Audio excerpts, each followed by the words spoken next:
మాట చెప్పవద్దని చెప్పి అంటున్నాడు బాలయ్య. అది కదా మరి.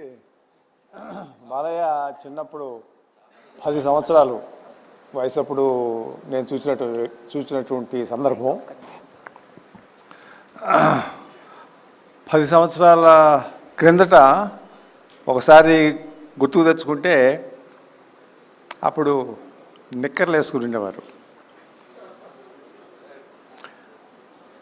నిక్కర్లు బ్లూ నిక్కరు, బ్లూ టెల్లిన్ షర్టు, బ్లూ నిక్కరు, తెల్లగా ఉండి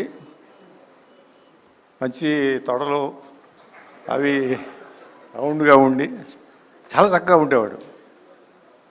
ఇంకా గుర్తు ఏంటంటే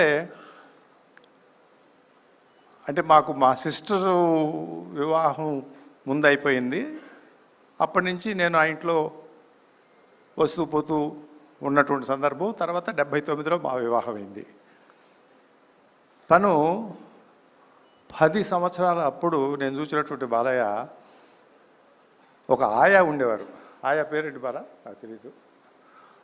ఆయాకి దాదాపు 45-50 సంవత్సరాలు ఉంటుంది. పెద్ద ఆవిడ బాగా చూసుకుంటూ ఉండేది. బాలయ్య ఆయాను పట్టుకుని నువ్వు సత్యభామని నేను శ్రీకృష్ణుడు అని చెప్పి శ్రీకృష్ణుడు డైలాగ్స్ అన్నీ ఆ సత్యభామని చెప్పేసేసి ఆవిడ వెనకమాల పడతా చూశాను నేను. అరే ఇంత చిన్నప్పుడు ఈ శ్రీకృష్ణుడు డైలాగ్స్ వల్లెవేయటము లేకపోతే చెప్పటము నటించటము అనేటటువంటిది ఓహో కళ అంశం వచ్చింది, ఈయన రాబోయే రోజుల్లో మంచి నటుడు అవుతాడు అని అనుకున్నాం. కానీ 50 సంవత్సరాలు ఉంటాడని చెప్పి అనుకోలే. 50 సంవత్సరాలు సామాన్యం కాదు. ఒక రంగంలో, అది కళారంగంలో మెప్పించటము ఒప్పించటము అదే స్థాయిలో నిలబడటం అనేటటువంటిది మనిషిలో కృషి ఉండాలి, పట్టుదల ఉండాలి, దీక్ష ఉండాలి. ఇవన్నీ నేను మొన్న ఈ మధ్య చాలాసార్లు అడుగుతూ ఉంటాను. నేను బాలయ్య నువ్వు అల్లరిచిల్లరగా కనపడుతుంటావు నాకు మాట్లాడేటప్పుడో లేకపోతే సందర్భం సమావేశాల్లో చూస్తూ ఉంటాను. మరి నీకు ఈ రకమైనటువంటి పట్టుదల ఇవి ఎలా వస్తవి? ఇది మామూలుగా ఈ రకమైనటువంటి ఒక కృషి, ఒక పట్టుదల, ఒక రకమైనటువంటి ఆ దీక్ష లేకపోతే రావే అంటే నేను తెల్లారి 3 గంటలకు లెగుస్తాడు కదా, అప్పుడు వల్లె వేస్తాను. మరి ఎక్సర్సైజ్ అవన్నీ ఉన్నాయి కదా అంటే బాత్రూంలో పోయినప్పుడు కూడా వేసేస్తాను అంటాడు.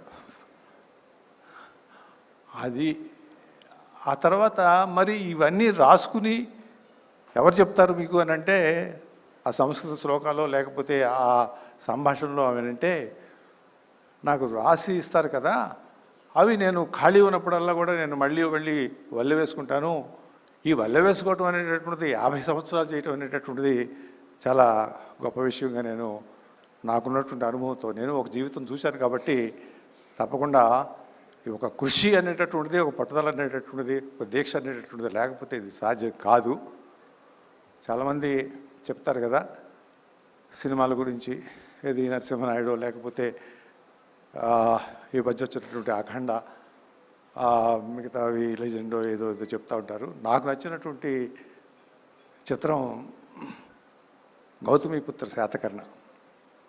నేను కొంచెం హిస్టరీ బ్యాక్గ్రౌండ్ నాకు ఇంట్రెస్ట్ కాబట్టి, అదే కాకుండా ఆ రకంగా గౌతమిపుత్ర శాతకర్ణ అనేటటువంటి ఒక క్యారెక్టర్ చేయటం అనేటటువంటిది అంత ఈజీ అనేటువంటిది కాదు. అది నేను చూసినప్పుడే వెంబటే చెప్పాను వాళ్ళకి. ఎక్కడ చీరాల్లో చూశాను నేను. ఆ రకంగా ఆ పాత్రలోకి వెళ్ళిపోయాడు. తనే గౌతమిపుత్ర శాతకర్ణ అని చెప్పి అనుకున్నాడు. మళ్ళీ అతను పుట్టాడు అనేటటువంటి విధంగా నాకు అనిపించింది. నేను ఇంకొక మాట కూడా చెప్పాను. అది ఆ చెప్పటం అనేటటువంటిది కొంచెం ఎక్కువ అయ్యున్నా కూడా ఎన్టీ రామారావు గారు ఈ పాత్ర వేయాలి అన్నా కూడా ఈ రకంగా ఉన్నదేమో అనిపిస్తుంది బాలయ్య నాకు. ఆ రకంగా నువ్వు ఈ పాత్రలోకి వెళ్ళిపోయావు నువ్వు. ఇది నాకు అన్నిటికంటే కూడా నచ్చినటువంటి పాత్ర. ఎందుకంటే హిస్టరీని డిపిక్ట్ చేస్తున్నప్పుడు ఆ కాలం 2000 సంవత్సరాల క్రితం పాత్ర అది. ఆనాటి పాత్రని తీసుకుని మలిచి దాన్ని అవగాహన చేసుకుని దానిలోకి వెళ్ళిపోయి ఒక దీక్ష పట్టుదలతో చేసినటువంటి చిత్రంగా నేను భావించాను. మరి సరిపోద్ది అనుకుంటాను. Thank you very much for calling me and I wish you all the best.